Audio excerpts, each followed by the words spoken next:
ছাত্র জনতার আন্দোলনের সময় সারা দেশে অনেক থানা থেকে অস্ত্র গোলাবারুদ লুট হয়। দেশ জুড়ে ৬৩৯টি থানার মধ্যে অন্তত ৪৫০টি আক্রান্ত হয়েছিল বলে জানিয়েছে বাংলাদেশ পুলিশ অ্যাসোসিয়েশন। তখন তারা জানিয়েছিল এই থানাগুলো থেকে অস্ত্র গোলাবারুদ লুট হয়েছে। পুলিশ সদর দপ্তর জানায় ওই সময় সর্বমোট ৫,৮১৭টি আগ্নেয়াস্ত্র খোয়া যায়, যার মধ্যে এখনও উদ্ধার হয়নি ১,৮৯০টি অস্ত্র। আর গোলাবারুদের মধ্যে উদ্ধার হয়নি বিভিন্ন বোরের গুলি, টিয়ার শেল, সাউন্ড গ্রেনেড, 7 ব্যাং স্টান গ্রেনেড এবং টিয়ার গ্যাস স্প্রে। সেই সঙ্গে উদ্ধার করা যায়নি স্পেশাল সিকিউরিটি ফোর্স এর অত্যাধুনিক assault rifle, sniper rifle, SMG-T56 rifle, anti drone system, বেতার যোগাযোগের ডিভাইস ও বিপুল গোলাবারুদ।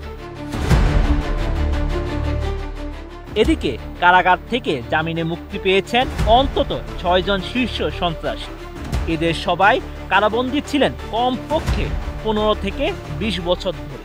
খুন, চাঁদাবাজি, ভাঙচুর ও দখলবাজির অভিযোগে এদের সবার বিরুদ্ধেই ৭ থেকে ১৫টি মামলা রয়েছে। সবকটি মামলায় জামিন পাওয়ার পর একে একে তারা কারাগার থেকে মুক্তি পাচ্ছে।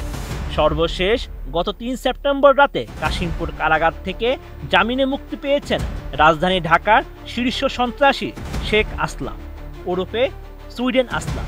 শীর্ষ সন্ত্রাসীদের মধ্যে আরও ৫ জন গত ১ মাসে জামিনে মুক্তি পেয়েছেন। ডিজাইন, এলিগেন্স, বিউটি, সেরা পণ্য সবার জন্য জেভিকো। অন্যদিকে নিষিদ্ধ জঙ্গি সংগঠন আনসারুল্লাহ বাংলা টিমের প্রধান মুফতি জসিমউদ্দিন রাহমানি কারাগার থেকে মুক্তি পেয়েছেন। এছাড়া গত ৭ আগস্ট গাজীপুরের কাশিমপুর কারাগারে বিক্ষোভের সময় কারারক্ষীদের জিম্মি করে ২০৯ জন বন্দি পালিয়ে যায়।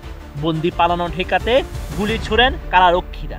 এতে ৬ জন নিহত হয়। তাদের মধ্যে ৩ জঙ্গিও ছিল। পালিয়ে যাওয়া ২০৯ জনের মধ্যেও বেশ কয়েকজন জঙ্গি সদস্য রয়েছে বলে কারা সূত্রে জানা গেছে। এর আগে গত ২০ জুলাই নরসিংদী জেলা কারাগারে হামলা চালিয়ে ভাঙচুর, অগ্নিসংযোগ করে ৯ জঙ্গিকে ছিনিয়ে নিয়ে যায় তাদের সহযোদ্ধারা। এদের মধ্যে ৪ জনকে গ্রেপ্তার করা হয়েছে, বাকি ৫ জন এখনো পলাতক। ওই সময় কারাগার থেকে বেশ কিছু অস্ত্র লুট হয়।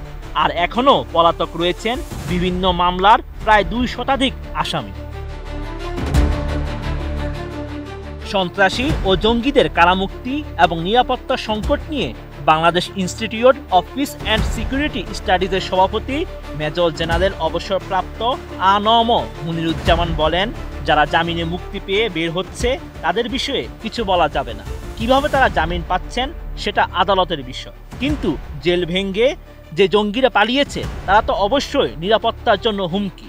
এমনকি বিপুল পরিমাণ অস্ত্র ও গোলাবারুদ এখন যে উদ্ধার হয়নি সেটাও তো উদ্বেগী।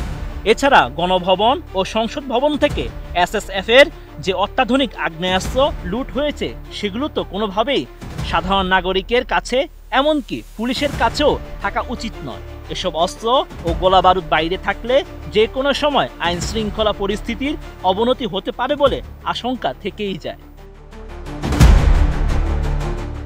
শেখ ফরিদ, ATN।